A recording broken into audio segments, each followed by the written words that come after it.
Haleluya. Jumpa lagi kita di Sekam Padi. Sekam Padi hari ini saya beri judul Kemenangan yang Gemilang. Mari sebelum kita baca dan renungkan firman, kita mau berdoa untuk pembacaan kita. Mari kita berdoa. Bapa di sorga, kami mengucap syukur padamu Tuhan.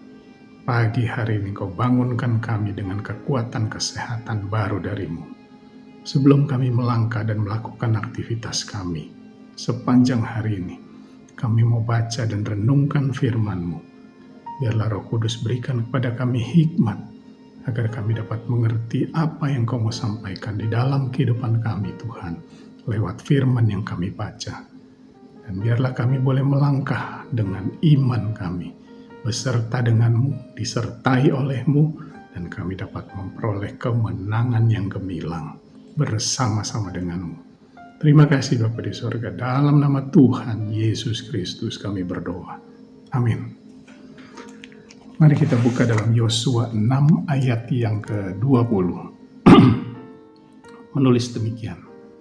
Lalu bersoraklah bangsa itu, sedang sangkakala ditiup. Segera sesudah bangsa itu mendengar bunyi sangkakala, bersoraklah mereka dengan sorak yang nyaring. Maka runtuhlah tembok itu, lalu mereka memanjat masuk ke dalam kota, masing-masing langsung ke depan dan merebut kota itu. Kita sudah tahu cerita tentang bagaimana robohnya tembok Yeriko. Setelah mereka menyeberangi Yordan, mereka harus berhadapan dengan tembok Yeriko. Mereka harus merobohkan tembok Yeriko. Bagaimana tembok yang tebalnya sekitar 6 meter tercatat, dan tingginya 14 meter. Sulit, sukar untuk dirobohkan, untuk ditundukkan. Namun, kita baca di ayat tadi, tembok itu roboh dengan sangkakala dan sorak-sorai yang nyaring. Dalam hidup kita, seringkali kita berhadapan dengan tembok-tembok Yeriko yang kokoh, sulit, sukar dirobohkan. Bahkan seringkali membuat kita frustasi. Kita sudah melakukan ini itu, namun tetap saja tembok itu ada di depan kita.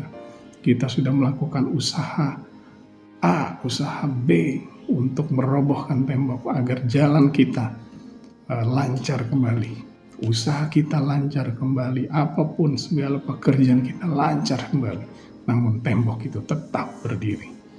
Belajar dari Yosua 6, maka hal pertama kita harus perlu untuk mendengar dengan sungguh-sungguh perintah Tuhan secara mendetail. Tuhan perintahkan bangsa Israel lewat Yosua untuk mengelilingi tembok itu selama 7 hari. Dan dalam 7 hari itu, 6 hari pertama, mereka mengelilingi tembok 1 kali setiap hari. Setiap mereka mengelilingi tembok, maka mereka harus diam. Sementara sangkakala dan bunyi-bunyian dibunyikan, mereka tetap diam. 1 kali setiap hari, selama 6 hari. Dan pada hari yang ke-7, mereka harus mengelilingi tembok itu selama 7 kali. Dan pada kali yang ke-7, saat sangkakala dibunyikan dan Yosua meneriakkan sorak-sorai, maka mereka harus bersorak-sorai dengan suara yang nyaring. Di samping itu, ada tata cara mereka harus mengelilingi tembok. Orang-orang bersenjata di depan, lalu kemudian diikuti dengan imam-imam pembawa sangkakala dan tabut perjanjian. Ada aturan yang harus mereka dengar. Jadi mereka harus mendengar. Pelajaran pertama dari kemenangan yang gemilang, mendengar perintah Tuhan secara benar. Dan yang kedua, taat melakukan perintah yang sudah disampaikan. Mereka harus taat mengelilingi tembok itu 7 kali. Ketiga, sabar. Dalam mengelilingi tembok 6 hari, mereka harus diam, tidak mengeluarkan suara, tidak mengeluarkan sorakan. Walaupun mungkin dari atas tembok, orang-orang Yeriko mungkin akan mengejek mereka, namun mereka tetap diam. Sabar dalam menghadapi tembok Yeriko. Yang keempat, ada pujian dan penyembahan. Ada sangkakala yang dibunyikan, ada tabut perjanjian, dan mereka harus diam mengikuti apa yang Tuhan perintahkan. Yang kelima, ada sorak-sorai. Sorakan yang keras. Sorakan bukan cuma sekedar bersuara, tetapi meneriakkan dengan suara yang nyaring sehingga tembok itu roboh. Dan yang keenam, ada kesatuan hati. Jadi kalau dia sebagai pribadi antara roh, jiwa dan tubuhnya ada kesatuan. Rohnya sesuai dengan jiwanya, sesuai dengan tubuhnya, sehingga senada dari roh, tubuh dan jiwa senada. Tidak ada satu hal yang konflik antara roh, pikiran, perasaan dan kehendak saling bertabrakan. Tidak ada. Ada kesatuan. Nah, dalam kelompok mereka pun juga ada kesatuan. Mereka bersatu dengan satu tujuan. Tembok itu harus roboh.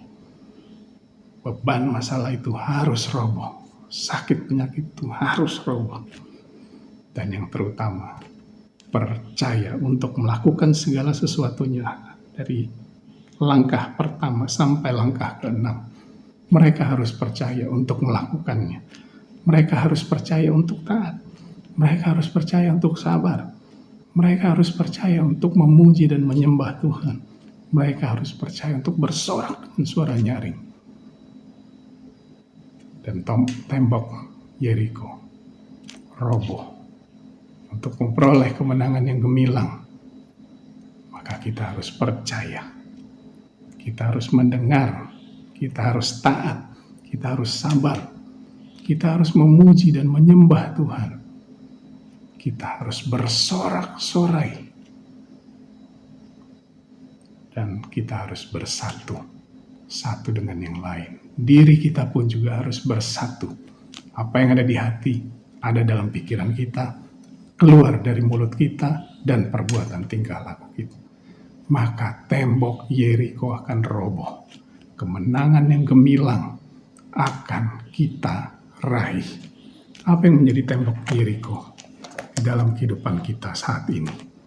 Di dalam persekutuan kita, Jemaat Tuhan GPD Torsina saat ini, apa yang menjadi tembok Yeriko? Mendengar, taat, lakukan firman, sabar, tetap memuji dan menyembah Tuhan, sorakan dengan suara nyaring, nyatakan bahwa Yesus Tuhan kita, Allah kita adalah Allah yang dahsyat, maha kuasa, maha hadir, maha segalanya. Dan kita harus bersatu sehingga tembok yang ada di depan boleh datang, namun tembok yang ada di depan akan roboh. Renungkan firman ini dan melangkahlah dengan iman pada hari ini. Tuhan Yesus beserta dengan kita semua. Amin.